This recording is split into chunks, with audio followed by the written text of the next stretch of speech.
So this is the only store open. You have to stand in line. This whole area, there's another store is open, like groceries. This is a bakery. Bread there costs, let me tell you the prices. 21 shekels, quite expensive. For instance, the bread I'm eating in the store, it costs about 10 shekels, twice the amount of money, and there's always people buying it. It's twice as expensive. Everything there is twice as expensive, and yet there's always lines. And there's coffee, huh? Here's the cleaning man, our cleaning man. There's no buses, only cars.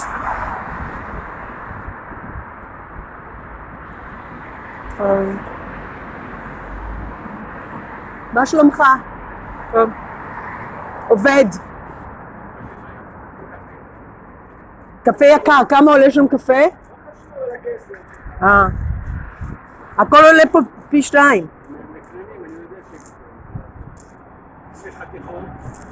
כן. כמה? יואו, למה אתה לא מביא מהבית? תרמוס, גמרנו.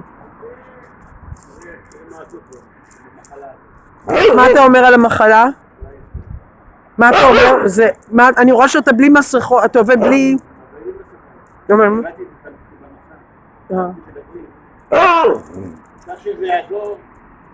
מה? תהיה בריא. מה לעשות, אני פחות או יותר עושה את העבודה.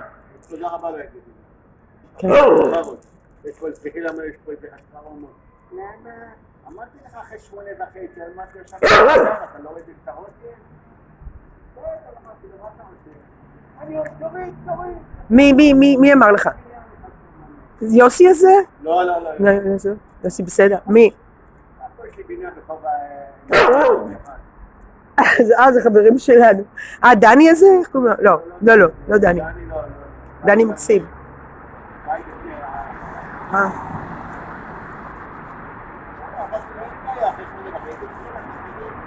מה פתאום אחרי 8:30? תמיד אתה מתחיל מוקדם, לא?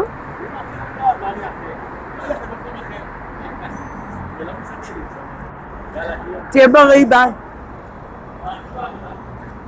Let's go.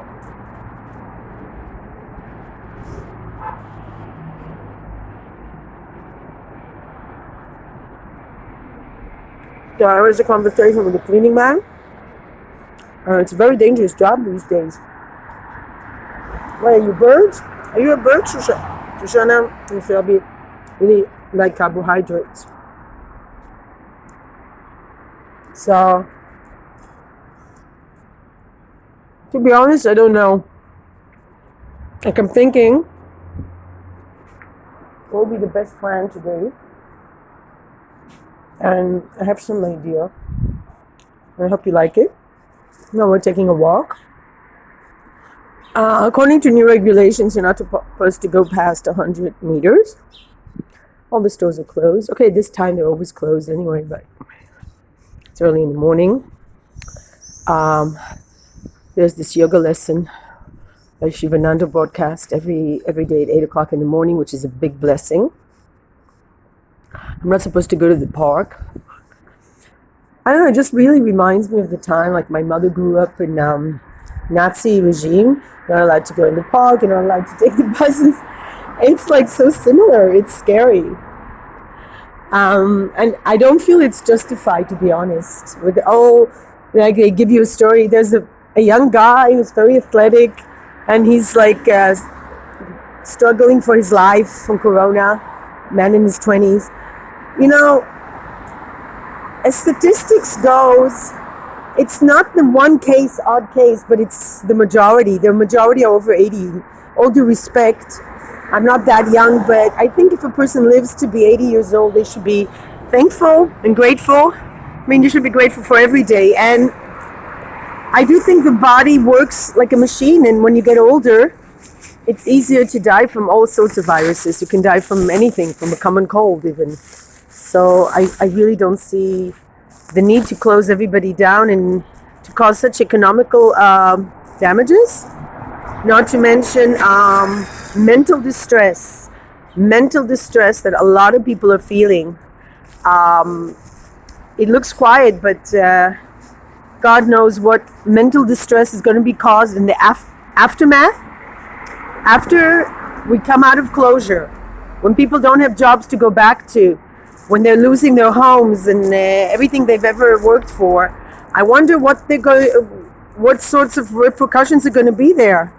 People are going to murder, commit suicide. I don't know. I don't want to be prophesizing doom and gloom, but nothing good will come out of these closure. I can tell you that much. And I don't think it's justified. I do agree still with Professor Lass, who says that this is a virus fabricated by the social media. So, sorry, but I just don't get it. I really don't get it how you can shut down country after country are willing to shut down everything for a virus that highly contagious kills people over 80. I mean, with all due respect, as a person not over 80, being treated very badly since I'm 40, feeling how difficult it is to get a job over 40, even in the school system, even within the school system, there is age discrimination. They prefer young teachers, I've been told that.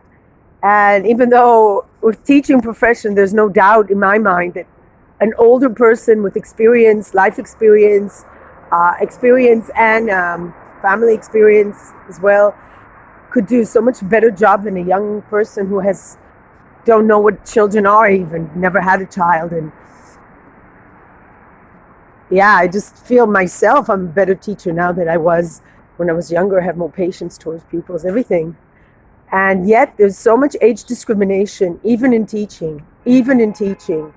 And yet now, we care about the elderly people so much that we shut down the whole economy. I'm sorry, but we can protect the elderly people. They don't go out that much anyway. And usually people over 80 do not work. So what's the problem of asking them to stay indoors? We know for sure it's a disease that will hit mostly 80-year-olds. And I'm so tired of 84-year-old passes away. That's not news. Most people will pass away because this is way past the life expectancy. So what is this trick you're doing? 93-year-old man passes away, and then you shut down the entire economy. Every country in the world shuts down their economy. And yes, people that are younger than 90 have passed away, but that's not the main population that will pass away from this virus. It's a virus that affects elderly people and people with health problems. And people with health problems will be likely to pass away from any virus, the common cold included. So I really don't get this. And I will not get it. And every time I open the news and I see the sad story, a 92-year-old man passes away. What a tragedy. Yes, tragedy is all these people shut down the economy, people not having jobs in a country that cannot help people. Here we don't get money from the government. We don't get help from the government. It's not like US where people are going to crash. And I mean crash big time. I don't know how a man or a woman, 3 kids can possibly feed them. Okay, we're in the affluent part of the city. People will pay twice the amount of money for bread, unjustified, by the way.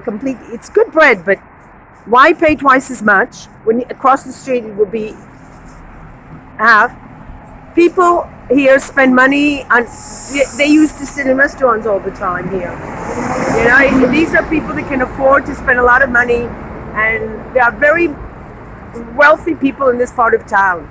But this is not the case with everybody. And I just don't understand how a family man can, unless he's working with computers. A lot of people here do work with computers, and you can work long distance. Some people have offices that allow them to stay open. But a lot of people, don't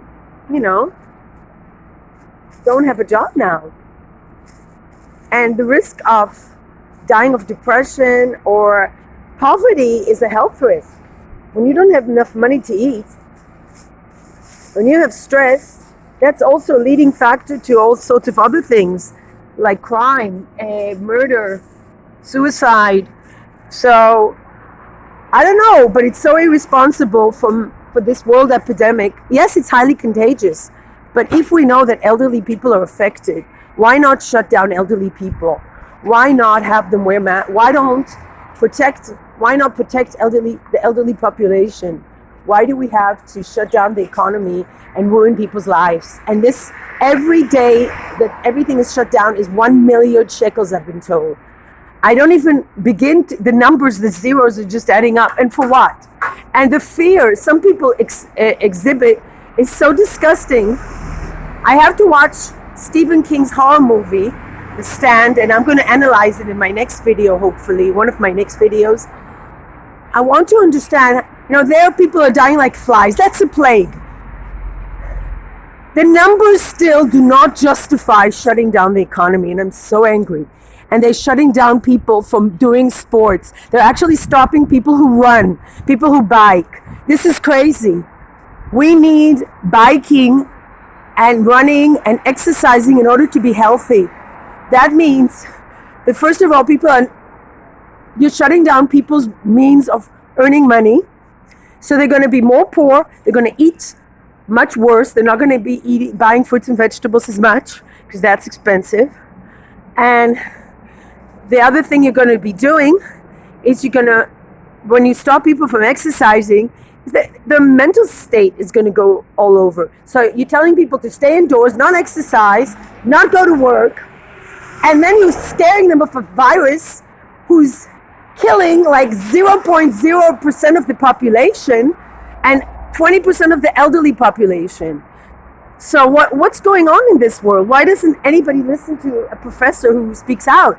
So for me, I don't know what's going on here, but it seems to me that the world is really a stupid place now. If we don't criticize the need to shut down, if everybody is repeating, stay inside, stay inside, stay inside.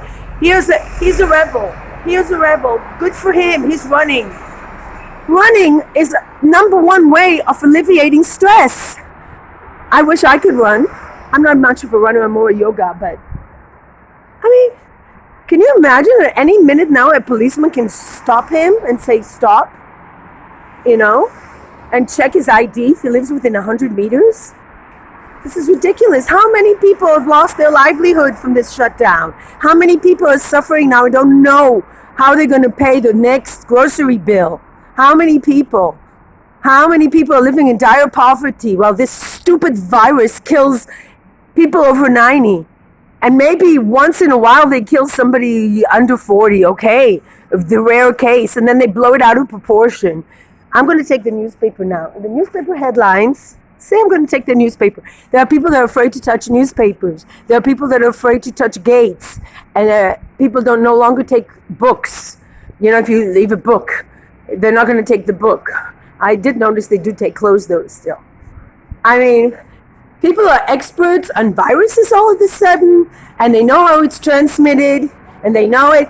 But, if you have a healthy immune system, it can maybe also kill you, but come on. A car can kill you more likely than a car can kill you in Israel, especially. Israel had so many car accidents until this shutdown.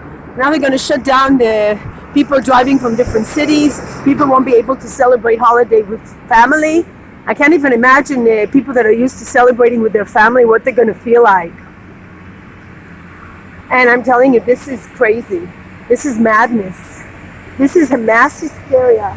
This is like the witch hunt. Absolutely like the witch hunt. People believe that somebody who had a cat was a witch. And mass hysteria, this is what this virus is. And I'm not telling you to disregard the rules and laws, but please question it. Because when the truth comes out, so we have the newspaper man here. When the truth comes out, don't say, oh, I didn't know. So I happen to be in the number 2 city that has the cases of corona. But we also have a lot of elderly people over 80. tons of them. So here it says 80 million shekels. I don't know. I'm just like, meanwhile, the ultra-Orthodox go to funerals and do whatever they want, and which doesn't increase the love for that population. They disregard the rules. I don't know. And there they have a lot of corona cases in the ultra-Orthodox neighborhoods and areas. But how many cases? It's still not a plague by definition of a plague. I just listened to a video about the Spanish flu, about the swine flu even. We're not looking at those numbers. Of course, if you add up everybody that died, but every day people die in this world. People are born and people die. And if you make every person who dies over 80, every elderly person over 80 who dies, you turn him into a corona case victim because he picked up the virus, because he's elderly and he's vulnerable and his immune system isn't working like a 20-year-old, and maybe he had cancer, maybe they had other problems, maybe they had all sorts of breathing, respiratory system ailments. I'm not a doctor, but I don't understand the doctors who don't speak out against it and say it still doesn't justify it. And I don't understand. The numbers just don't add up for me as a plague. I'm sorry. You're shutting down the entire world. And you know what? What I really hate is those religious leaders. I'm not going to say which religion, but okay, I'll say this rabbi who says this is so much better. People can sit and reflect upon life and about the God. This is so much better for the world. Is it? Is it better? Mental health problems? Is it better? People who can't get out of their house? People who feel anxiety? They're going to turn to God, or they're going to turn to suicide or pills or be drug addicts? I tell you, it takes a strong personality to shut down, not to be addicted to something. In my case, it's brownies, okay? But, I mean, we're being shut down. And then he says, good, people won't go to theater and movies. But, you know, when you find that your enemy is culture and science, and people won't think that science has all the answers anymore because we can't find the vaccination. Oh, great. But if God didn't want to invent science, he wouldn't have had science. We wouldn't have had science evolving and developing vaccinations and prolonging lives. We would have all died at 40 like the caveman. So what's the point? You know, it just puts me away from religion so much when they say the Messiah is coming, this is the end of all time, this is meant to be. You know what? No, it's not meant to be. A lot of people are sick. It's not a happy situation. And don't make a profit out of this situation. Don't use it. People need theater and entertainment. I'm not saying there are some really trashy entertainment sources, but I'm talking about quality. I'm talking about theater that expresses ideas and feelings and emotions, not junk. I'm talking about quality stuff. And maybe sometimes, you know what? Yeah, some entertainment that's not very brainy and cerebral, like musicals and whatever you need. We need that. If we didn't need it, we wouldn't have it. And it's fun, and fun is good, as Dr. Seuss says. So don't tell me fun is not good. Don't tell. You know, the problem with all these religious leaders that speak out how Corona is good for us, it's black and white for them. It's either everybody's sinners and wasting their lives without meaning, or it's God and meaning. And it's not like that. The truth is that it's really not black and white. The truth of the matter is that in our lives, it's not black and white. There are a lot of colors in between. And the journey towards finding meaning in your life is not going to be black and white, people. It's going to be all colors. So don't listen to all these religious leaders that tell you the coronavirus is the Messiah. And here's me, very colorful today. Black, white, and colors. I dressed really crazy today. I'm finding it very frustrating that I'm like a criminal for walking past 100 meters from my home. And any minute now, a police car can stop me and give me a hefty fine. This is what it felt like living in Switzerland. Every time I did something, the dog barked. Anything I did, you get a fine there. I mean, you don't put your garbage in the right container, whatever. And it just felt like, to me, too many rules. And at the moment, I'm living like the nightmare There's no mountains like in Switzerland. There's no beautiful nature around that much. There's this. I'm grateful for those beautiful palm trees. I love palm trees. That's my childhood. That's what I grew up with. But, Switzerland had such a beautiful landscape. And I just really think, oh God, to be in Switzerland in a closure. I don't know if the Swiss police stops people from going into nature. That would be really cruel. A lot of people there, though, do live in indoor lives anyway. You don't see kids in the playgrounds. They don't have kids, actually. So I'm really missing that life that I had there now, because I live now with so many rules, and social distancing here makes it seem like Switzerland again, but without the benefits. Look, in Switzerland, I was never a chocoholic. It was too much chocolate. Here, all of a sudden, I'm discovering I'm a chocoholic. I miss nature, and I'm definitely planning after this is over to move closer to nature, not to live in the city anymore, because I realize that the emotional, psychological price of the noise, even now, the cars driving by, it's so quiet and you can hear the birds sing. And that's what I like. You can hear the birds sing, and I can see birds that I haven't seen next to my house for a long time. Birds that you don't see in the city. They're usually by the river more. They come closer, they venture closer, because for the biosphere, it's a healthier world. There's no more airplanes polluting with their carbon, whatever signature, I don't know what it's called. There's no more, the amount of cars on the roads, it's so much, there's so many less cars, and buses that emit pollution.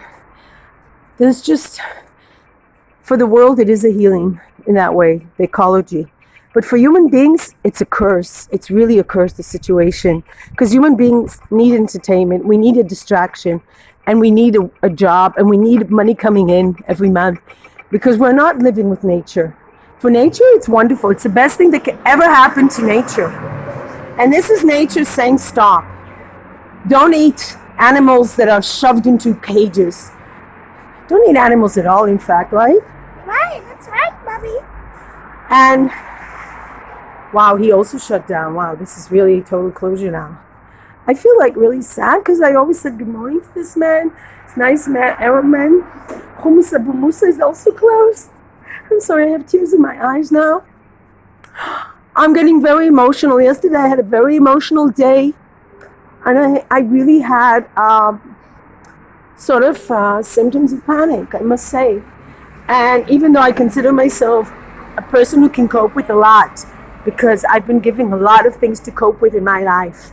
I've had so much to deal with: death, divorce, departure, loss, many experiences of loss, and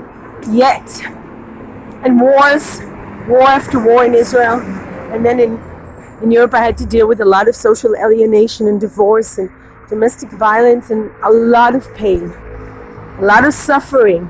And yet I always came out strong. I never gave up. I always had hope for a better future. And I was thinking about what this master yogi said yesterday. I just heard his voice and I said, oh yes, I want to hear what he has to say. And he said, every day, every week, if you say things you're grateful for, imagine how, within a month, how many blessings you have accumulated. So I want to say thank you for the family. Thank you for the animals. Thank you for being healthy. Thank you for giving me the courage to come here near the river, despite the fact that any minute now a police car can give me a fine and tell me to go home. I just feel I'm grateful that I still have the strength to carry on. And it's very hard to lose structure. It's very hard that you don't have the possibility to do so many things. The city offers so many things. But now I'm forced to go in. I'm forced to go to my inner world. I'm forced to look within. I'm forced to think what is important for me in my life. And with that, I understand the religious leaders are right. It's really time for us to reflect upon what is important and what is essential in our lives and what things we can let go of. What are the things we should shut down and what are the things that we should keep open? Keep opening your heart. Keep growing. And if you had a setback like I had yesterday, where I really panicked and felt really bad, think about what caused it. For me, it was maybe watching a horror movie, an apocalyptic movie, then negative energies. And go out to nature. The birds, hear the birds singing. Oh, they're so happy. They're saying, oh, we're so happy. There's no pollution now from the cars.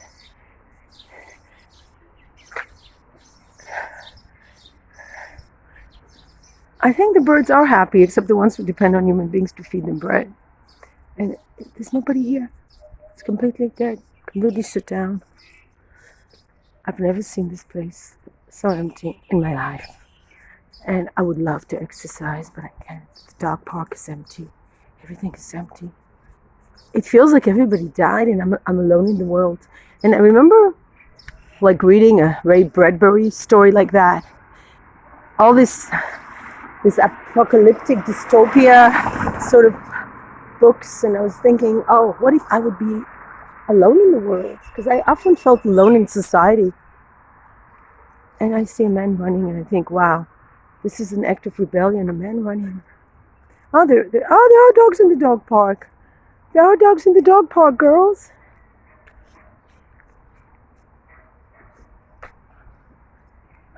I'm so happy to be here. I want to hug a tree. I want to hug these trees. And I wonder if the police are coming, like this fear. The police are coming, they're shutting it down. Because they show this on the news. They show films where police are coming. And to be honest, I was here on Saturday, there was no police. I was here for like an hour or two. There was no police. And then they show it as if the police are constantly here looking for people. The saddest story was the boy with special needs who needs to go for a walk every day. And they told his mother not to take him out. It was so sad. I'm learning a lot from this, though. I'm learning to lay off people. I'm not going to tell anyone what to do. I'm not telling my children what to do. I'm going to just live my life. Can't tell people to go out to nature and exercise. You know? But this is where I'm at. Oh, even the river looks so much happier. Looks so much calmer. There's no boats in the river, though. And this leads us to the philosophical question. When a tree falls down and there's nobody there to see it, to hear it, yeah. What's the sound of the tree? Is that a Zen question? What's the sound of a tree? The tree makes when he falls in the forest when there's nobody there to hear it.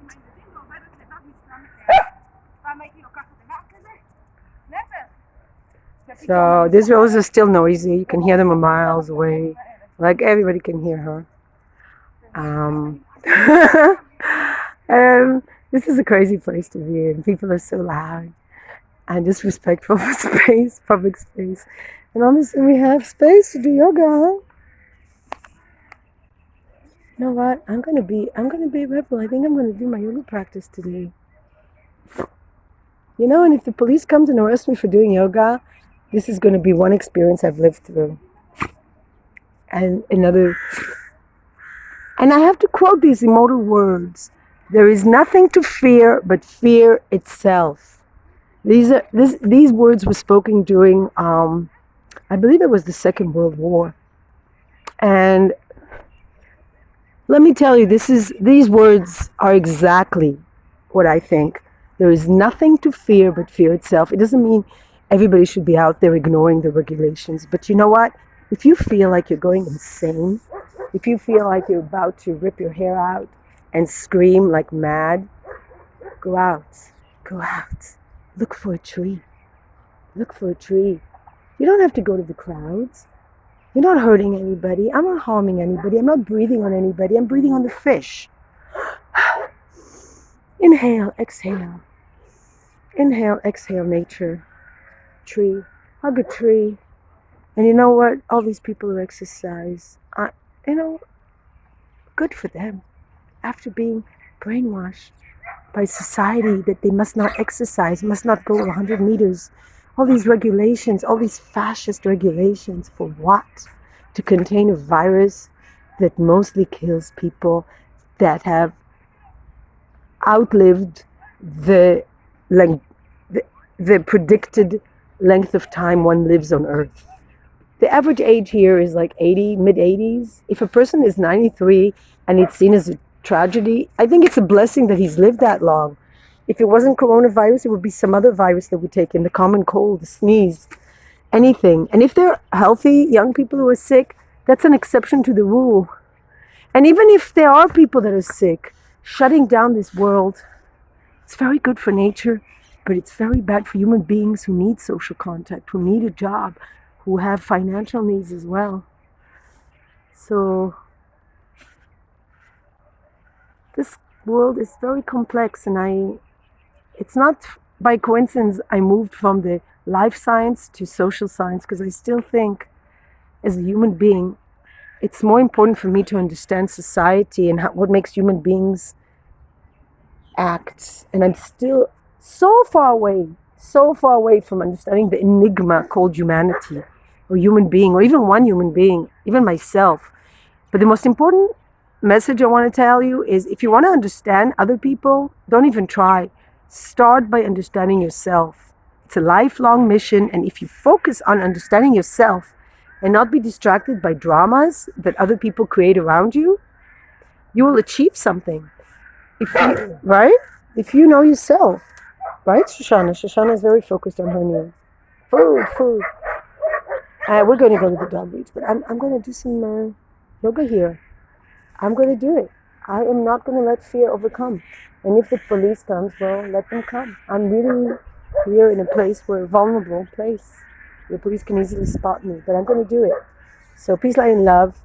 I'm not calling for rebellion against the rules, but if you feel like you're going crazy, save yourself. Right, Shoshana?